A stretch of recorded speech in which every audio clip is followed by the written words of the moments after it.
Social media से AI तक बढ़ते इस दौर में अब राजनीति का केंद्र सिर्फ चुनावी मंच नहीं, बल्कि सोशल मीडिया, कॉलेज कैंपस और सड़कों पर उभर रही नई पीढ़ी भी बनती जा रही है।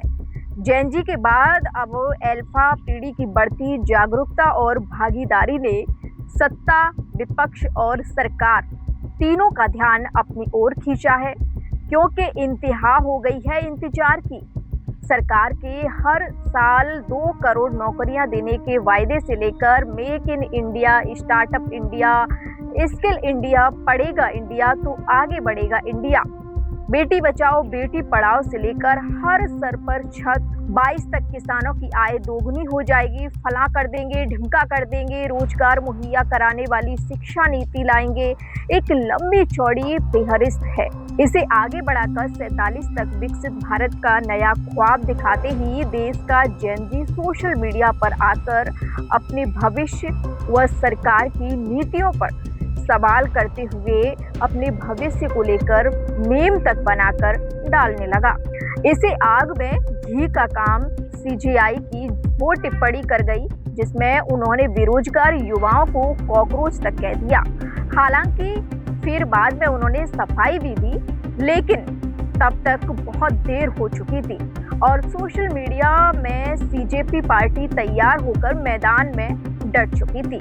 आखिर क्या है इस नए दौर की आंदोलन की कहानी, इसी को बताने का एक छोटा सा प्रयास किया जा रहा है, छोटा सा प्रयास किया गया है। पेश है हमारी ये विशेष रिपोर्ट। मोबाइल स्क्रीन से लेकर मैदान तक, सवालों से लेकर विरोध तक, देश में युवाओं की नई आवाज कई ज्यादा मुखर दिखाई दे रही है। जेन जी अपने अधिकार, रोजगार, शिक्षा, पारदर्शिता और अभिव्यक्ति की आजादी जैसे मुद्दों पर खुलकर बोल रही है, क्योंकि इंतहा हो गई है इंतजार की। 2 करोड़ नौकरियां, startup India, make in India, skill India आदि के नारे सहित। वहीं अल्फा पीढ़ी अभी कम उम्र में है, लेकिन डिजिटल दुनिया के जरिए सामाजिक और राजनीतिक घटनाओं को समझने की कोशिश कर रही है। विशेषज्ञ मानते हैं कि आने वाले वर्षों में यही पीढ़ी लोकतांत्रिक विमर्श की दिशा तय करने में अहम भूमिका निभा सकती है। सीजेआई की टिप्पणी से सोशल मीडिया में देखते ही देखते कॉकरोच जनता पार्टी का गठन अभिजीत दीपके के एक ट्वीट से हो गया और उसके फॉलोवर भी 2 करोड़ की संख्या देखते ही देखते पार कर गई। यही था जेन जी का आक्रोश और फिर अभिजीत दीपके के नेतृत्व में हजारों जेन जी जंतर मंतर पर आकर बैठ गया। जेन जी की बढ़ती लोकप्रियता व जज्बे को देखते हुए लद्दाख से सोनम वांगचुक भी समर्थन में आकर आमरण अनशन पर बैठ गए, जिनका साथ देते हुए 3 जेन जी भी आमरण अनशन पर बैठ गए। भूख हड़ताल के 23वें दिन दिल्ली पुलिस ने आकर सोनम वांगचुक को धरना स्थल से जबरन उठाकर राम मनोहर लोहिया अस्पताल में भर्ती करा दिया, लेकिन जेन जी के हौसले को नहीं डिगा पाई। 20 जुलाई को संसद कूच के ऐलान में भाग लेने लाखों जेन जी ने जंतर मंतर का रुख करते हुए उसे चारों तरफ से घेर लिया। फिर कैसे लाठी चार्ज हुआ, बैरिकेड में करंट दौड़ाया गया, कील लगी लाठियों का इस्तेमाल किया, वाटर कैनन से लेकर आंसू गैस का इस्तेमाल किया, पेलम गन से लेकर AK-47 से फायरिंग तक जेन जी को रोकने के लिए किया गया। 20 तारीख की काल का असर पूरे देश में देखने को मिला और प्रदर्शन ने देश के 120 बड़े शहरों को अपनी चपेट में ले लिया। हाल ही के वर्षों में कई छात्र और युवा आंदोलनों ने यह संकेत दिया है कि नई पीढ़ी केवल वादों से संतुष्ट नहीं है, वह जवाबदेही, अवसर और बेहतर भविष्य की मांग कर रही है। सोशल मीडिया ने इन आवाजों को राष्ट्रीय स्तर तक पहुंचाने में महत्वपूर्ण भूमिका निभाई है, जिसका असर भी दिखने को मिल रहा है।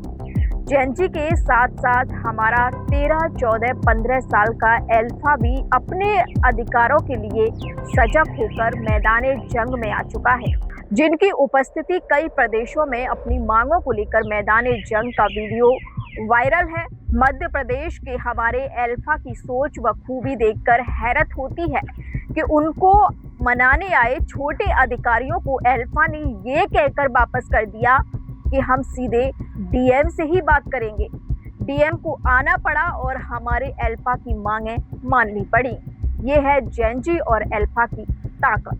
हालांकि इस जेन-जी व अल्फा की उभरती सक्रियता के साथ गलत सूचना, ऑनलाइन ध्रुवीकरण और डिजिटल अभियानों के प्रभाव को लेकर भी चिंताएं जताई जा रही हैं। इसलिए विशेषज्ञ युवाओं से तथ्य आधारित सोच और लोकतांत्रिक संवाद को मजबूत करने की अपील करती है। हालांकि हमारा जेन-जी ही नहीं, हमारे अल्फा भी सोशल मीडिया पर बहुत सक्रिय है। सोशल मीडिया पर उसकी जानकारियां व पकड़ भी काबिले तारीफ है। इसका सबसे बड़ा उदाहरण है कि जंतर मंतर पर रात में लाए गए पत्थरों से भरे ट्रक को हमारे जेन-जी ने फौरन पकड़ लिया और उसकी पूरी जन्मपत्री तुरंत सोशल मीडिया पर वायरल भी कर दी। आजादी की खुली हवा में पैदा हुआ हमारा जेन-जी व अल्फा बहुत समझदार व अपने भविष्य को लेकर सजग है। अपने भविष्य को बेहतर बनाने के लिए अब उसने नेताओं पर भरोसा ना करके कमान खुद संभाल कर मैदाने जंग में आ डटा है। क्योंकि देश में जेन-जी व अल्फा करीब 40 करोड़ है। यही वजह है कि जेन-जी व अल्फा की इस जागरूकता से सरकार, न्यायपालिका व मीडिया में बेचैनी महसूस की जा सकती है। साफ है कि जेन-जी से लेकर अल्फा पीढ़ी तक भारत का युवा वर्ग केवल भविष्य का मतदाता नहीं बल्कि वर्तमान का सक्रिय भागीदार बनता जा रहा है। आने वाले समय में इनकी आवाज देश की राजनीति और नीतियों पर कितना प्रभाव डालेगी, इस पर सभी की नजरें टिकी रहेंगी।